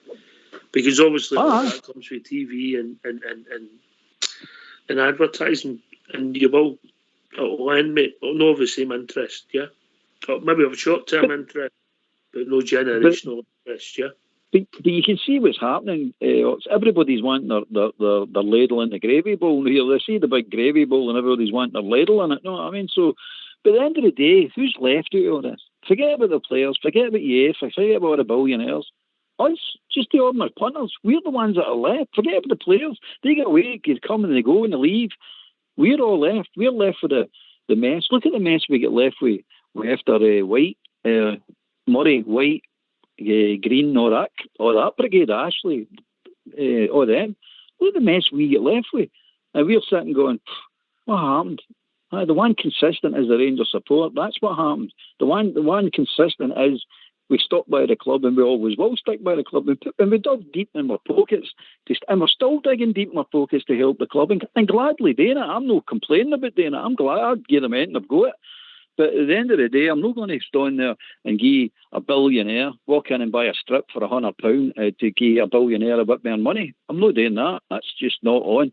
If the £100, the majority it goes to the club and benefits the club and the fellow supporters, I'm all for that. I'll pay that, no bother. All day long I'll pay that. But I'm not wanting in there to make billionaires richer. It's just no on. It's just no on for me. A man with socialist principles in Rangers Radio. What next? Get yourself from mute. Let's hear from you. Why don't you give us a call on 0141 356 1972. It's your show. It's your platform. Let's hear from you. Right to the reply, Port Bear, as always. I understand, Albert, exactly what you're saying, mate. But I think in Rangers terms and in the Scottish League and what our brand provides, I think first of all, any billionaire would need to spend a quarter of what he needs to spend down in England. So therefore, if somebody come in with that sort of money and have a global institute like Rangers, I think they would soon realise how big their club is. And for, as I said, the quarter of the money they would need to spend in England, they would have a bigger club than any of the English clubs that are down there, in my opinion. And I think if we pumped enough money to Rangers, where they could get Rangers winning that league and getting Rangers to like semi-finals, maybe the UEFA Cups, finals of UEFA Cups, and then good runs, get to the group stage in Champions League, mate. Would you not be happy with that? But still have a controlling board of Rangers. You know, the current board, like let's just say but the guy's a financer. Yeah, but then the businessmen are very unlikely to put that kind of dough in, mate, if they've not got control. No, they'll have the control, sure, but what they would have was they would still have the same, Rangers-minded board, which I think is the only way it would probably work, if I'm totally honest. It was all Rangers supporters and Rangers men that watched and shuffled the decks when Murray was playing his silly business. Yeah. Albert? But that's my thoughts, mate. Aye, okay. Albert? I can see Port's point. I can see what he's wanting, and he's wanting to see success. He's wanting to see success in Europe. I can see that. I can understand that. It's all there, but there's a big heavy price at the background hanging over you for that, and I don't think we're prepared to pay that. Aye, well, there's two sides to every coin, eh? There's two sides. Of course, mate. Of course, aye. Aye. I would agree with you in the sense that there's absolutely no way whomever's going to come in, and if it was going to come in and buy Rangers, I don't want him to come in and buy Rangers. I wanted somebody to come in and be a Rangers fan with a lot of money and gives a lot of his money. That's just utopia, isn't it? That ain't going to happen. And if they come in to buy Rangers, I'm sure if they put enough money on the table, they would get enough shares to do it. But the truth of the matter is, then you're giving up your control, and the Rangers fans won't be happy. And there'll be open warfare if we don't win the league or something like that, And so we're in a sticky wicket. We need to watch what we're doing. Some of the investors we've had in the club just over the last 2 years there from the Far East, they've put some money in, and there's a wee way they can get in there. They can put money in and get some shares, and that's them got a wee golden ticket to be on the Rangers board and so on and so forth. And that's maybe the type of people we're looking for the initials. I don't think many Rangers fans want somebody to come in and just take over the whole club. Look, if they come in with the greatest intention, then be honest about it, let everybody hear it, and the fans might buy into it. They would love to buy into it and say, go and spend 200 million on the team, something like that. They would do that, absolutely. But no, I don't think it will happen like that. I really don't. However, good luck to them. Yes, and you go, Port Bear. It's just in regards to, obviously we're discussing investment and stuff here, and I did mention I'd like to see better success in European competitions, mate. And with this league, in my opinion, being the 30-40 million pound league to the winners, first time I've not been on to speak to you about this, guys. I know you've probably covered it, but for the first time last week, I seen Steven Gerrard showing a bit of frustration, in my opinion, towards the board in regards to finances. And obviously, it's the first time I've seen him acting strangely, like that. And I'm sitting thinking about it, and I thought, look, is this? Me personally, I was, always on the players' back saying they need to produce, they need to do this, they need to do the next thing. But obviously, the manager had a bit of discontent on not being back probably fully in the transfer department next year. I think there's 2 points. Has that made a difference this year on how we've played in Europe? Because we didn't go and make that signing, like for talking sake, Joey Veerman, the guy that he really wanted. Has that made a big difference on how we've played so far this season and our European performances? It's a tough question and hypothetical, Albert. I think the budget would have been slightly different if we'd have qualified for the Champions League. So there ends the frustration. I don't know, Albert, but that's my thing. Exactly, but I don't want to keep disagreeing with Paul. Disagree again. Sorry, Paul. I'm not meaning to be argumentative with you, mate. It's I don't think Gerrard was actually getting at the board. Wait till you meet Mrs. Albert. She always disagrees with him. Oh, and she always wins. She always wins, by the way. I've got a face like Rocky Marciano, mate. It's unbelievable. I don't think Gerrard was getting at the board with that statement. I think he was getting at the press and probably getting to the supporters about how well we've done with spending nothing. And if you're wanting to go and compete, and he did emphasise, he didn't say win, he said compete at this level, you have to spend big. Now, he's trying to tell you, in Scotland you can't spend big. The money's no there to spend. It's just no. So that's the end to it. So what we've actually achieved in Europe, and what he was getting frustrated about, is the way they're reporting these bad results we've got. The last, 5 or 6 results we've had. We've had one victory out of, many is it, 6, 7 games, whatever. So I think he was trying to send a message to everybody else, bar the board, that settle down, guys, because the last 3 years we've achieved way above what we should have achieved for the money we're actually spending in Europe. It's been quite remarkable. As we're all aware, I mean, we all give him the recognition and say it's unbelievable what the guy's achieved. But he was just sending a wee reminder out in the last 2 windows we've not spent any money.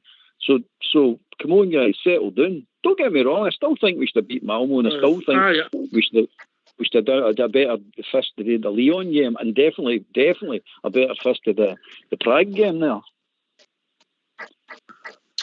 We had, let's be honest, we had Malmo beat. We had them at toast. We went up, they were down to 10 men, and we blew it. We did mad 10 minutes. They scored 2 goals, and we took all the pressure off them. I think that would have changed the budget, Port Bear. I don't know what you think, Bridgeman. Yes, I think I have to agree with you. We'd gotten through and to the next round of the Champions League. I think we would have possibly got through the right into the group stages, and then you're into some have decent money. And obviously, it would depend on how far you could get. But I think there would have been some money for some more transfer business. If you're asking for a purely business point of view, I think they've done the right thing, Albert, and then Port back in. Absolutely, mate. I think, I mean, let's be honest, you can't get draws off a bare arse. It's as simple as that, mate. The money's no there, it's no there. And you can't just magic it out the sky. And if you go down the debt route, we've already been doing that road. We've had spoke about it earlier on, so definitely not going down that road. We know that there's folly at the end of that. Look at Leeds United when they chased the dream. They nearly killed that club completely. No, I mean, they've took 20, 25 years to come back for what happened to them. I mean, a great club like that, it's unbelievable. So no, I don't think for a minute we should be spending what we've not got. We've got to stick to this model. I don't particularly like the model in as much as every club's doing the same thing. It's not like we've invented the wheel here. No, I mean, it's everybody's doing it out with the Premiership. And even some clubs in the Premiership are doing it. But definitely every club outside the Premiership is doing the same model as we're doing. All over Europe, that is as well. Because that's the only way you can compete with this Premiership. It's killing football. It's just totally killing football as a competitive sport for everybody. I'm talking about. It's just killing it. It's just killing it stone dead. Sorry, mate. I don't know if that was the answer you're looking for about the last topic. Oh, yes, come on. No. What? And you come, mate? No, I do agree with please, guys. I really do. I mean, I don't want the club to go, living beyond its means. I never want to see it ever happen again. But it's only my opinion. I just felt that Gerrard was basically saying in the last 2 transfer windows we've not spent a penny, and I believe he's only spent 36 million since he's been there, which isn't a great deal for, in my opinion, what we've achieved in Europe, and then obviously winning the league. I just feel he was wanting a wee bit more, mate. It's only my opinion, of course. I just feel he was looking for. But he got Lundstrom, he got Sakala, but I think he was looking for a couple more, mate. But it's only my opinion. I think managers will always look for more players, and rightly so. That's their job. They're always saying, they're always trying to improve, and they can't be able to deal. But I think also the reality kicked in. I mean, we're just out of 18-month of unprecedented circumstances. We might have won the league, but there was nobody there watching it, and we weren't taking. But base income was well done, Albert. Yeah, that's it, mate. You've got to take that into consideration. And the point you were making earlier on, if we get into the Champions League, we might have a bigger budget. I think that's a given, but we didn't, so we've no. And I think Port's right. He was definitely wanting more players. He was wanting better. It's not that he wants more players. He's looking to move players on and get better quality, an upgrade of what he's moving on. That's what he's looking for. That's the evolution of the team he's looking for. That's got to be frustrating because he can see what's coming. He knows. He looks at his group stage. We made the group stage, fantastic achievement. And he looks at the teams in it going, look, there's a fair chance we can get out of this. But I maybe need 2-3 players to do it. But they weren't there because again, it's the catch-22 situation. You need to get in the Champions League to get the money, but if you don't get in the money, you get in the Champions League, you get into the Europa, but you need the players, but you don't get the players because you don't get the money. And if you did have the money, you'd be in the Champions League. It's one of the catch-22 situations. Can you say that again? No, because I've got my tongue in a knot now, and I've got to unravel it. Well done, Albert. You got that. Brilliant. Right, so how much, Portbear, how much do you think we need to spend? Fox has sent me something. He says, how much do you think we need to spend to get to the next level? If we accept that the next level is competing in the Champions League, maybe finishing third in a group or doing whatever that takes you, but competing, how much do you think we need to spend? Or do you think if we go there, this squad's good enough? What's your thoughts? I think we need to spend 20 million, mate. 20 million? At least. I think 20 million would be a starting point, mate. So we would need... That's a figure I did in my head, I know. Yeah. What are you talking about? 210 million? 4 or 5 probably million? Probably 4 up with the 5. If we could push it to 25 million, that'd be great, but I would rather have 4 at 5 million, mate. You're telling me that 2.5 Johnny Lundstrom's, remember that he was so allegedly valued in that EPL, and I know it's EPL. That gets you to the next level. No, because they would do their homework last year and the scouting be done properly. That's crazy values for doing the road. If you ask me, Johnny Lundstrom's probably a 3 or 4 million pound player. If he's playing in Scotland, getting bought out of here in that form he was in down there. Ross Wilson's and Steven Gerrard has had absolute amazing times in the transfer window, mate, and they have unearthed some cheap gems. When you think of guys like Conor Goldson, 3.5 million, etc., just use that as an example. So to get that other, £5 million, maybe 5.5 million. Is a £5 million player going to be any better than Conor Goldson? You'd like to think so, mate. But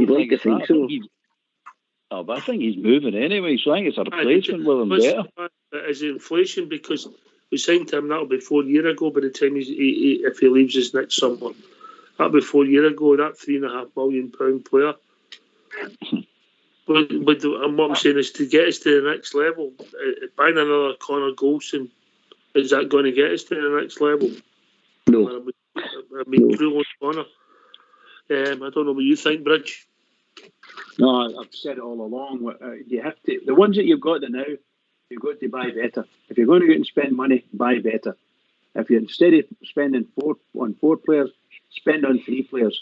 But they've got to be better than you've got. 100% got to be better than you've got, and they've got to be willing to come and look. If you're looking for maybe a 3 or 4 year contract, 4 year contract to get them in and do the business.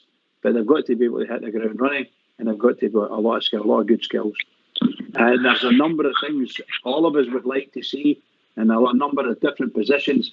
But we certainly need at least, I would suggest, 3 better quality players in our team. That's what we need.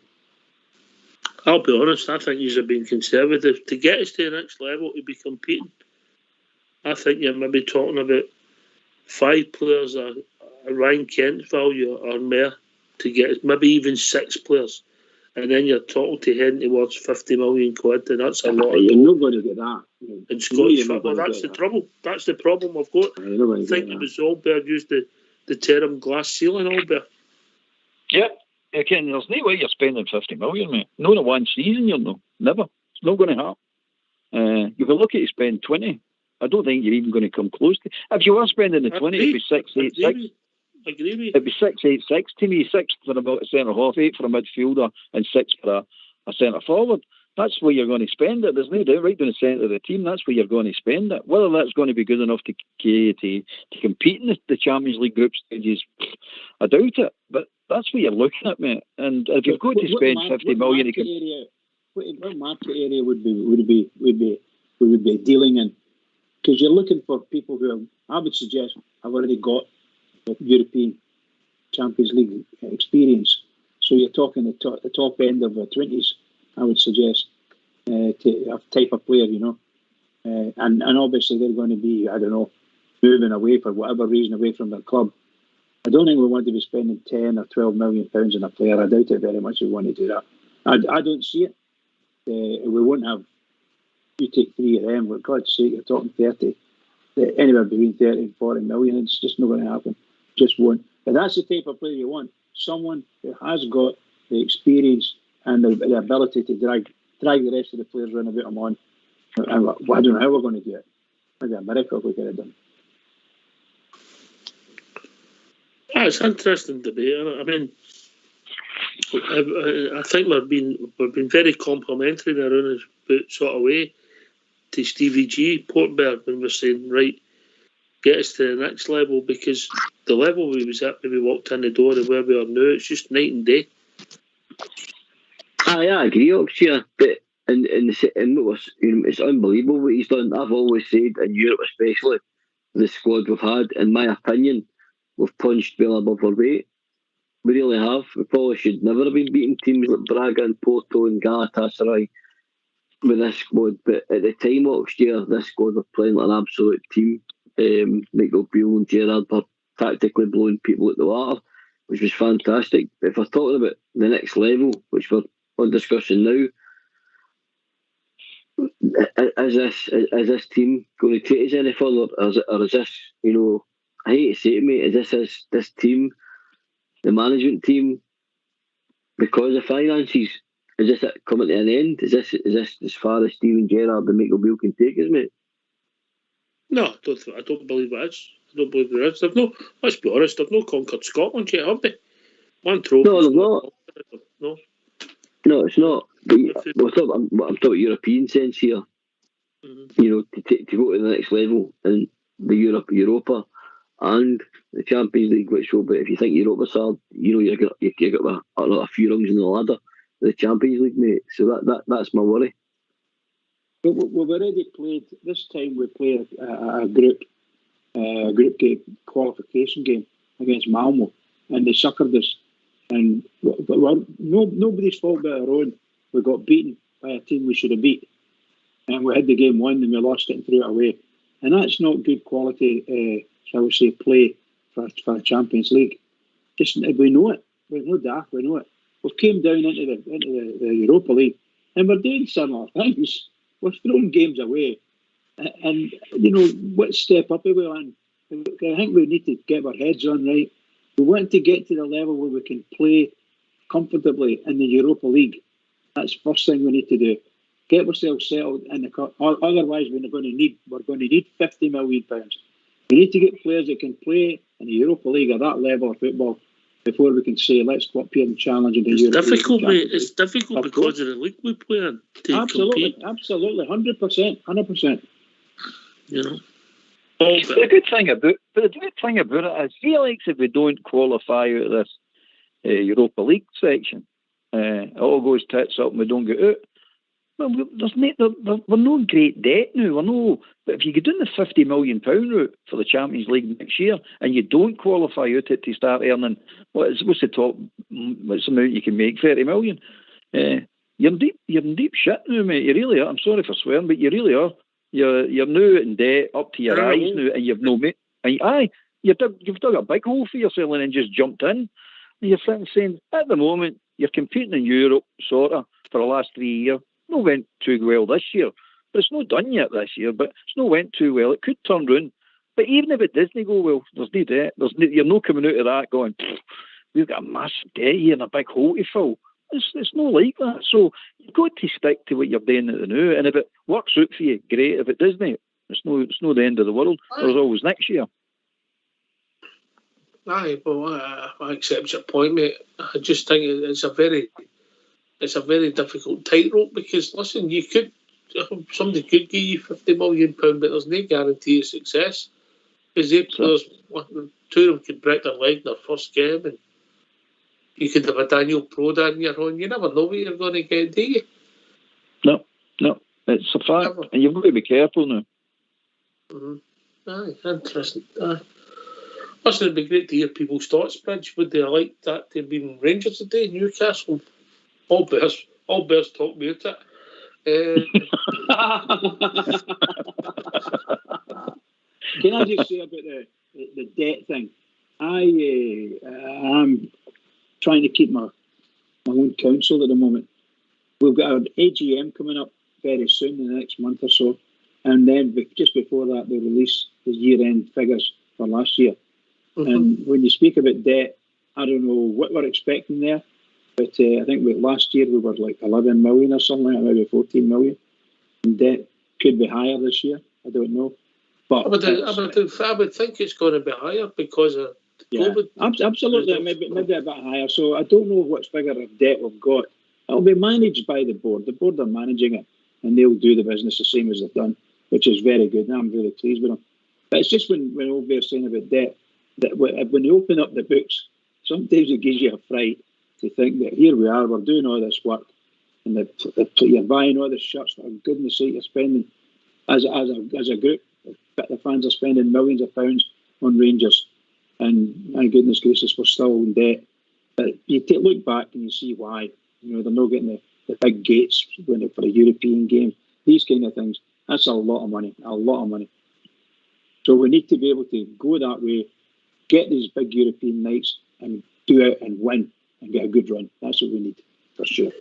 Listen, well, but I don't think that Super League's went away, mate. I still think they'll be talking. Yeah. Well, that's that court kicked out the UEFA have dropped the case against Barcelona, Real Madrid, and Juventus. They've dropped the case now, and it's going now to another court, another tribunal or arbitration, or whatever you want to call it. But the UEFA are trying to get the Spanish judge, kicked off that case altogether. So you're sitting saying to yourself, that's not going anywhere, mate. That's going to happen. I don't care what anybody says, that's going to happen. Because the greed within all that is too much now. It's just Barcelona, Real Madrid need this to go through. They need it to go through because they're in huge amounts of debt. And the only way they're ever going to get out of the debt, Real Madrid have built that stadium now. The only way they're going to get out of that debt is this new Super League. And it's coming. It'll be there. I think it'll be in place within the next 5 years, mate. Definitely. And then it's ching ching cheerio for the rest of us. I'm telling you. We're all also runs. That's going to be one of those that go and watch that league. I'll not be watching it. I'm not interested in it. I only want to watch a game of football. That's all I want to watch. No, I mean at a reasonable price. That's what I want. But they're not into that. They're into super leagues and super prices. So carry on. It's greed now, mate. The greed is out of control, and they're all trying to compete with this Premier League. This is the problem. Aye, because they can't get the players, and look what happened with Barcelona. But anyway, can I just change the subject quickly, but just to let people know. We've been overwhelmed, and as we said, we're racing it, we're planning all the tickets are going away, and some people are starting to net prizes for races, etc. And we want to thank you for that, and we'll be announcing, and we'll even today we got a prize for Asset Group. It's a newly formed plumbing company that listens to the show, involved with the show, and we'll announce what the prize is. But people are just they're blowing us away with their generosity, and we'll see where it takes us when we get everything finalised, and we'll come back, give you an update, and tell you what we'll be doing and what you can win when we get it all sorted. But every day, the last few days, the phone's gone beep, beep, beep, all better, and it's fantastic. Guys, the response has been excellent, mate. Absolutely excellent. But long may it continue, by the way, because there's still room for more advertising to be sold and things like that. Is that right? That's correct, mate. We'll take anything. One report about anything. Mate, absolutely. The response so far has been excellent. But not that we're greedy, mate, but just remember that email address, rangersradio@gmail.com, sorry. Just contact that and fire away, guys. Yeah. What was that email again, Fort Bear? What was that? It was rangersradio@gmail.com. Gmail.com. Right, cool. Thanks, pal. Yeah. You get a reply 24/7. Maybe not. Doesn't go into it all night. Aye. Old school blazer, man. Aye. Well, it's a great debate, Port, you know, about this model and this the Super League. And this mob that's come out of Newcastle, they'll have ambition, so that squeezes somebody else out. So I just don't know where it'll end. But, it's going to end in tears. As long as our club's all right, we can just keep moving baby steps and improving. In regards to the Super League, yes, sorry, mate. In regards to the Super League, am I right in saying next year the Super League teams that go into that, they will be banned from the UEFA and the Champions League? Am I right in saying that? So would that not maybe make it more a level playing field and give other chances to clubs that maybe only don't have the mega millions? The first thing they would do is they would get around and say to all the TV companies, you can have our show, you can have our team. Because they're all for the big 5 countries, and then all the advertisers move. It's the sponsors. Wherever they go, the sponsors will go. That's the thing, mate. So the Champions League becomes the League Cup. You know what I mean? Aye. You know what I'm saying? So it'll all have the same prestige, and you'll be going, we're spending millions to win the League Cup, basically. You'll probably have £10 million prize money. Well, I know 10 million is a lot of money, but in the scheme of what they're talking about, it's peanuts. It's just peanuts. It's no good, mate. But what you want to do is position yourself to be the last man standing or the last team standing. That's what you want to do. And that's what, is it Gilligan, the director, was talking about future-proofing Rangers? That's what he's going on about. So we need to be the last team standing. And if you position yourself properly, because this will end in tears, as Ox said earlier on, this will definitely blow up. It can't go on forever. So as long as we're the last team standing, then we can actually grow after that and make ourselves a good team again. I think we're on a decent side. I think we're a bit of luck and a fair wind with the beat Malmo. That was a frustration thing for us all, Bridgeman, because we know they were there. They were there with Leon. You didn't come away thinking they top players. They were very organised, worked hard, and caught us with a couple of sucker punches in both games. A mad 20 minutes cost us a tie. Yeah, absolutely. 10 minutes in each game. Yeah, absolutely. But that was the frustration. So we knew we could have went through, but then we would get through the next round. It's debatable. You just don't know.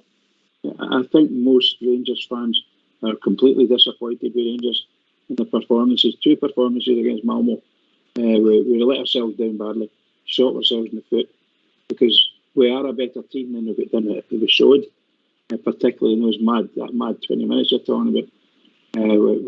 They were a good team. Malmo's a good team, but they've got plenty of experience in the Champions League, and they know how to play the game. When they know the moments they move.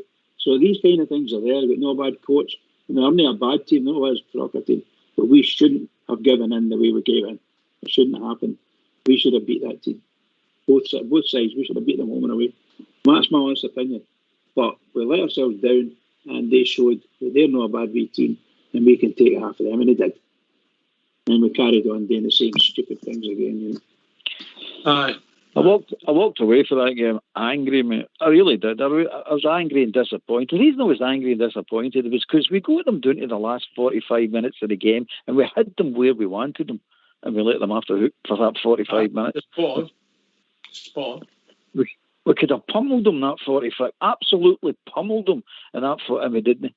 We just sort of meekly went out the tournament, and you were like, it was really, really annoying. It really was annoying. To all the things we'd done in the last 3 seasons, and then we did that night, because we've had great nights at Ibrox in the last 3 seasons under Gerrard in Europe, and you're expecting that 45 minutes to be one of the occasions, you know what I mean? We're all up for it, we're all going mental, but it just didn't happen, and it was so frustrating, really frustrating. Can I ask a question to you guys? Yes. Is Ryan Kent due coming back? Is Ryan Kent coming back? I would think maybe a couple of weeks before we'll see him, mate, if I'm being honest. Cool. So he might be here after 4 weeks. I think it's only about 4 weeks since his hamstring port bear. It's usually 6 to 8, and depending on how severe it is, mate. I think it was in 3 to 4 weeks, isn't it? And then he's probably got a wee bit of rehab on top of that as well, mate, because he'll need to do a few sprints and test that before he actually is into full flight, mate.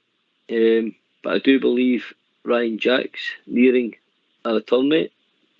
Well said, pal. That's the next one I was going to ask you about him. What's it going to be? You only asked about guys called Ryan Bridge. Ryan, the two Ryans. Ryan, Von Ryan's. I'm doing that as well days. Von Ryan's Express. No, those two players are vital players for us, in my opinion. And it's a sin that the two of them aren't playing football right at this moment. And I wish them speedy recoveries and get back on again, please. Is that the thing, Albert?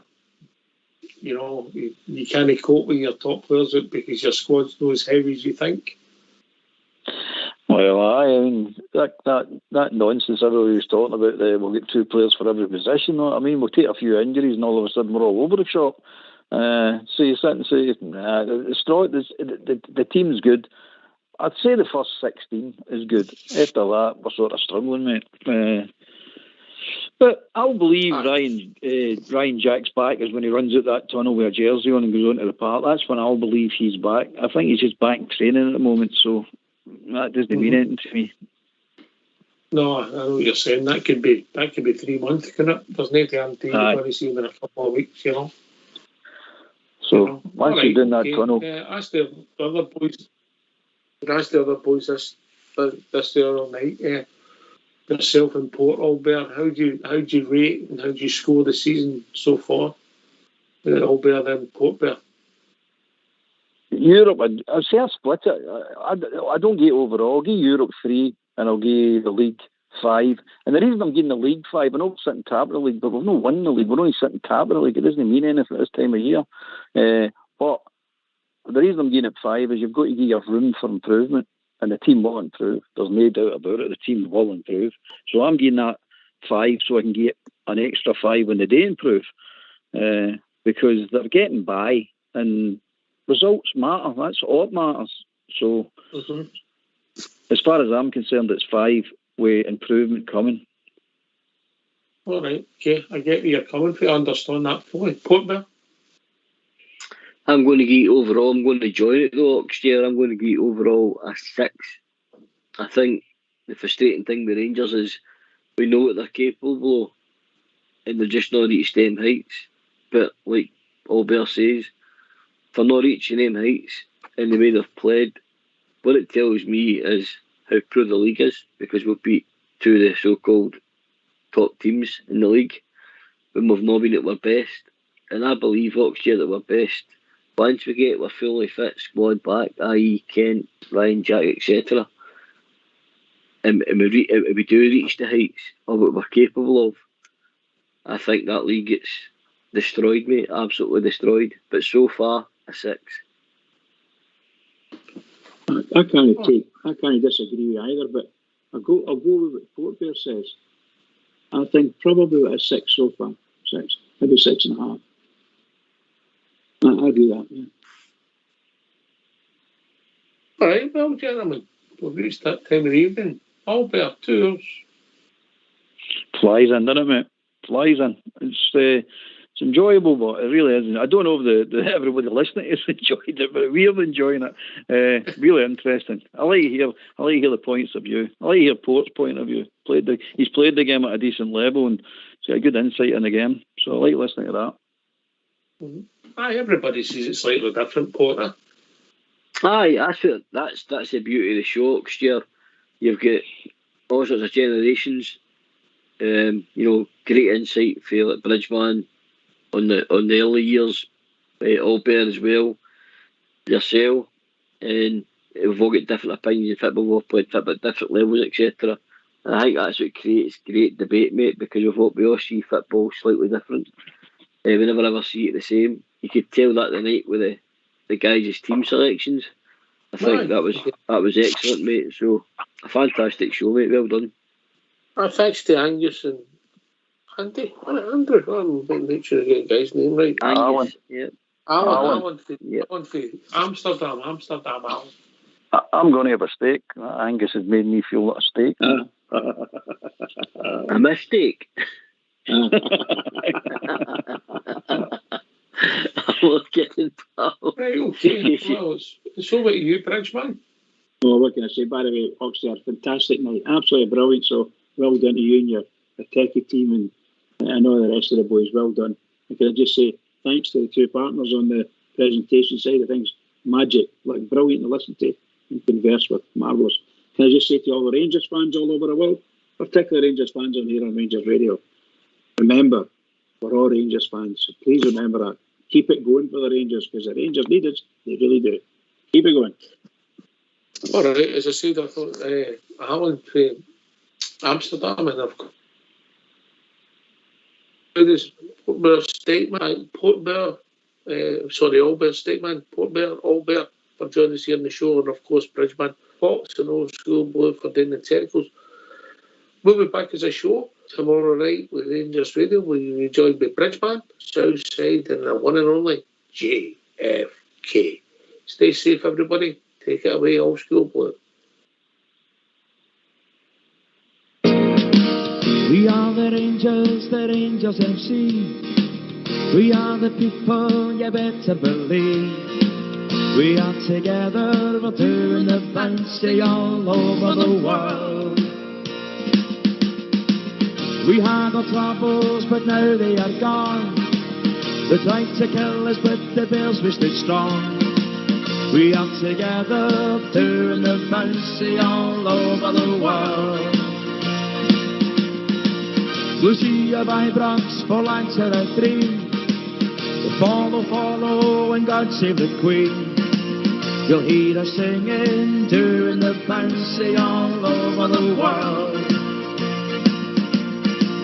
In Barcelona in 72, we beat the Russians, but 3 goals to 2. Still celebrating, doing the fancy all over the world. Glasgow Rangers are back where we belong. Lucia Vibrox, and we're still going strong. We wear our colours, the red, white and blue. We wear them proudly like blue noses do. We are together, doing the fancy all over the world. The pride of Scotland, but that's nothing new.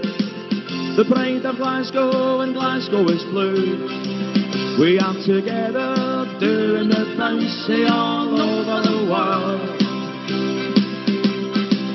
To be a blue nose, it fills us with pride. We are united, we'll never divide. We are together, doing the fancy all over the world.